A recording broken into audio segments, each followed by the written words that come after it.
साथियों, हम अपने यहां नौजवानों के लिए लगातार रोजगार के नए अवसर बढ़ा रहे हैं और इसका एक अहम जरिया है टूरिज्म। टूरिज्म से रोजगार मिलता है, टूरिज्म लोगों को जोड़ता है, लेकिन दुर्भाग्य से हमारे पड़ोस का देश मानवता का विरोधी, मेलजोल का विरोधी, टूरिज्म का विरोधी, इतना ही नहीं, वो ऐसा देश है जो गरीब की रोजी रोटी का भी विरोधी है। 22 अप्रैल को पहलगाम में जो कुछ हुआ वो इसी का उदाहरण है। पाकिस्तान ने पहलगाम में इंसानियत और कश्मीरियत दोनों पर वार किया। उसका इरादा भारत में दंगे कराने का था। उसका इरादा कश्मीर के मेहनतकश लोगों की कमाई को रोकना था। इसलिए पाकिस्तान ने टूरिस्ट पर हमला किया। वो टूरिज्म जो बीते 4-5 साल में लगातार बढ़ रहा था, हर साल यहां रिकॉर्ड संख्या में टूरिस्ट आ रहे थे। जिस टूरिज्म से जम्मू कश्मीर के गरीबों के घर चलते हैं, उसको पाकिस्तान ने निशाना बनाया। कोई घोड़े चलाने वाला, कोई पोर्टर, कोई गाइड, कोई गेस्ट हाउस वाला, कोई दुकान ढाबा चलाने वाला,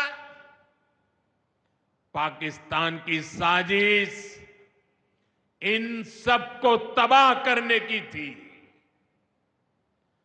आतंकियों को चुनौती देने वाला नौजवान आदिल, वो भी तो वहां मेहनत मजदूरी करने गया था, लेकिन अपने परिवार की देखरेख कर सके इसलिए मेहनत कर रहा था। आतंकियों ने उस आदिल को भी मार दिया। साथियों, पाकिस्तान की साजिश के खिलाफ जिस प्रकार जम्मू कश्मीर के लोग उठ खड़े हुए हैं, जम्मू कश्मीर के अवाम ने इस बार जो ताकत दिखाई है, ये सिर्फ पाकिस्तान नहीं, दुनिया भर की आतंकवादी मानसिकता को जम्मू कश्मीर के लोगों ने कड़ा संदेश दिया है। जम्मू कश्मीर का नौजवान अब आतंकवाद को मुंह तोड़ जवाब देने का मन बना चुका है। ये वो आतंकवाद है जिसने घाटी में स्कूल जलाए, और सिर्फ स्कूल यानी इमारत नहीं जलाई थी, 2-2 पीढ़ी का भविष्य जला दिया था, अस्पताल तबाह किए, जिसने कई पीढ़ियों को बर्बाद किया। यहां जनता अपनी पसंद के नुमाइंदे चुन सके, यहां चुनाव हो सके, ये भी आतंकवाद के चलते बड़ी चुनौती बन गया था। साथियों, बरसों तक आतंक सहने के बाद जैसे जम्मू कश्मीर ने इतनी बर्बादी देखी थी, इतनी बर्बादी देखी थी कि जम्मू कश्मीर के लोगों ने सपने देखना ही छोड़ दिया था। आतंकवाद को ही अपना भाग्य मान लिया था। जम्मू कश्मीर को इस स्थिति से निकालना जरूरी था और हमने ये करके दिखाया है। आज जम्मू कश्मीर का नौजवान नए सपने भी देख रहा है और उन्हें पूरे भी कर रहा है। अब कश्मीर का नौजवान बाजारों को, शॉपिंग मॉल्स को, सिनेमा हॉल को गुलजार देख करके खुश है। यहां के लोग जम्मू कश्मीर को फिर से फिल्मों की शूटिंग का प्रमुख केंद्र बनते देखना चाहते हैं। इस क्षेत्र को स्पोर्ट्स का हब बनते देखना चाहते हैं। यही भाव हमने अभी माता खीर भवानी के मेले में भी देखा है। जिस तरह हजारों लोग माता के दर पर पहुंचे, वो नए जम्मू कश्मीर की तस्वीर दिखाता है। अब 3 तारीख से अमरनाथ यात्रा भी शुरू होने वाली है। ईद की उमंग भी हम चारों तरफ देख रहे हैं।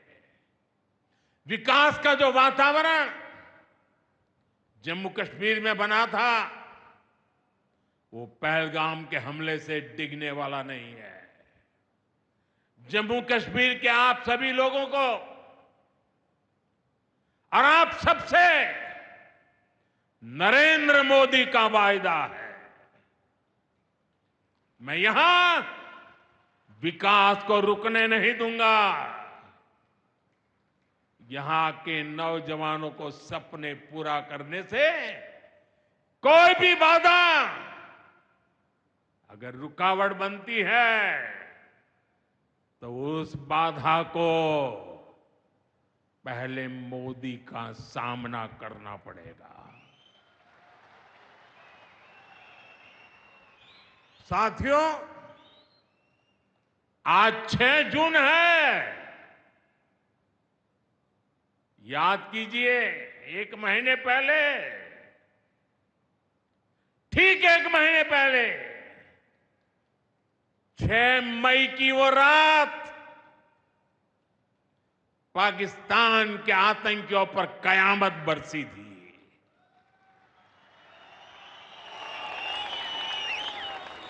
अब पाकिस्तान कभी भी ऑपरेशन सिंदूर का नाम सुनेगा तो उसे अपनी शर्मनाक शिकस्त याद आएगी।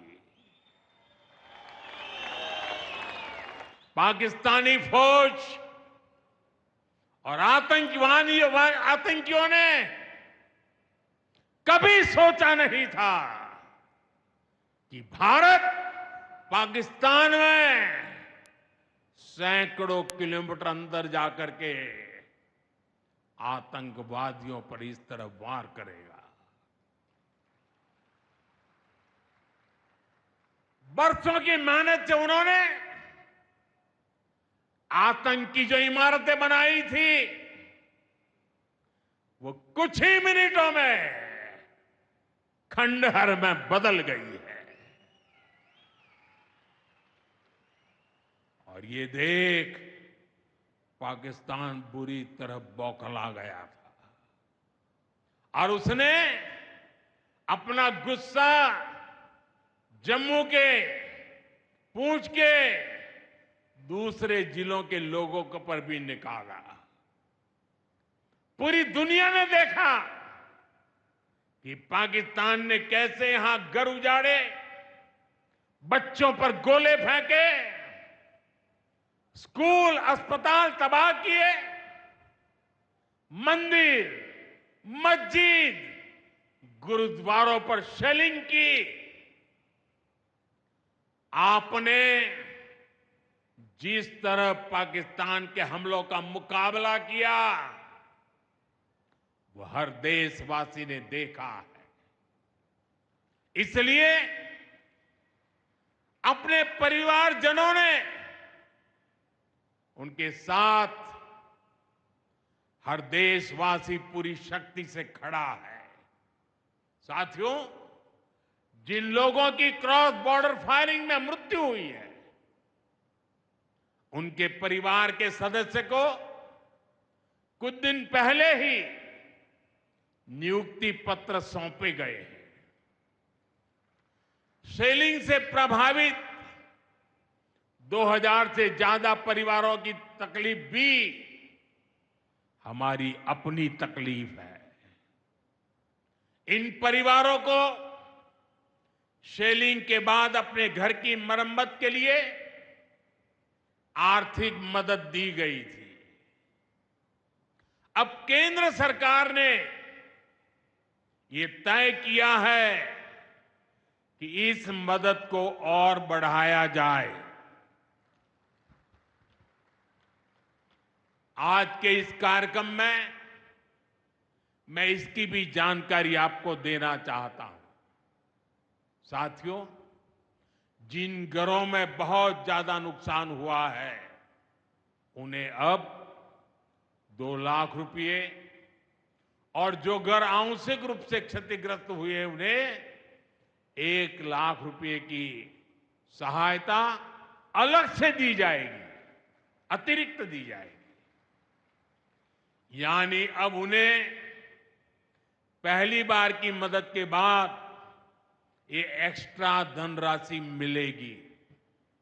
साथियों, हमारी सरकार बॉर्डर किनारे बसे लोगों को देश का प्रथम प्रहरी मानती है। बीते दशक में सरकार ने बॉर्डर के जिलों में विकास और सुरक्षा के लिए अभूतपूर्व काम किया है। इस दौरान करीब 10,000 नए बंकर्स बनाए गए हैं। इन बंकरों ने ऑपरेशन सिंदूर के बाद बने हालात में लोगों का जीवन बचाने में बड़ी मदद की है। मुझे बताते हुए खुशी है कि जम्मू और कश्मीर डिवीजन के लिए 2 बॉर्डर बटालियन बनाई गई है। 2 वुमेन बटालियन बनाने का भी काम पूरा कर लिया गया है। साथियों, हमारा जो इंटरनेशनल बॉर्डर है, उसके पास जो बहुत दुर्गम इलाके हैं, वहां भी सैकड़ों करोड़ रुपया खर्च करके नया इंफ्रा बनाया जा रहा है। कठुआ से जम्मू हाईवे को 6 लेन का एक्सप्रेसवे बनाया जा रहा है। अखनूर से पुंछ हाईवे का भी चौड़ीकरण किया जा रहा है। वाइब्रेंट विलेज प्रोग्राम के तहत भी बॉर्डर के गांवों में विकास के काम को और गति दी जा रही है। जम्मू कश्मीर के 400 ऐसे गांव जहां ऑल वेदर कनेक्टिविटी नहीं थी, उन्हें 1800 किलोमीटर की नई सड़कें बिछाकर जोड़ा जा रहा है। इस पर भी सरकार 4,200 करोड़ रुपए से ज्यादा खर्च करने जा रही है। साथियों, आज मैं जम्मू कश्मीर के आप लोगों से, खासकर यहां के नौजवानों से एक विशेष आग्रह भी करने आया हूं। और जम्मू कश्मीर की धरती से मैं देश को भी आग्रह करना चाहता हूं। आपने देखा है कि कैसे ऑपरेशन सिंदूर ने आत्मनिर्भर भारत की ताकत दिखाई है। आज दुनिया भारत के डिफेंस इकोसिस्टम की चर्चा कर रही है, और इसके पीछे एक ही कारण है, हमारी सेनाओं का मेक इन इंडिया पर भरोसा। सेनाओं ने जो कर दिखाया अब वही हर भारतवासी को दोहराना है। इस साल के बजट में हमने मिशन मैन्युफैक्चरिंग की घोषणा की है। इस मिशन के तहत सरकार मैन्युफैक्चरिंग को नई उड़ान देने का काम कर रही है। मैं जम्मू कश्मीर के युवाओं से कहूंगा, आइए इस मिशन का हिस्सा बनिए। देश को आपकी आधुनिक सोच चाहिए, देश को आपके इनोवेशन की जरूरत है। आपके आइडिया, आपकी स्किल भारत की सुरक्षा को, भारत की अर्थव्यवस्था को नई ऊंचाई देंगे। पिछले 10 वर्षों में भारत एक बड़ा डिफेंस एक्सपोर्टर बना है। अब हमारा लक्ष्य है दुनिया के टॉप डिफेंस एक्सपोर्टर्स में भारत का नाम भी शामिल हो। इस लक्ष्य की ओर हम जितना तेजी से बढ़ेंगे, उतनी ही तेजी से भारत में रोजगार के लाखों नए अवसर पैदा होंगे। साथियों, हमें एक और संकल्प लेना है। जो सामान भारत में बना हो, जिसमें हमारे देशवासियों का पसीना लगा हो, हम सबसे पहले उसे ही खरीदें।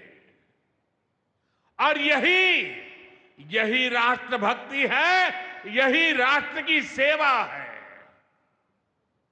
सीमा पर हमें हमारी सेनाओं का मान बढ़ाना है और बाजार में हमें मेड इन इंडिया का गौरव बढ़ाना है।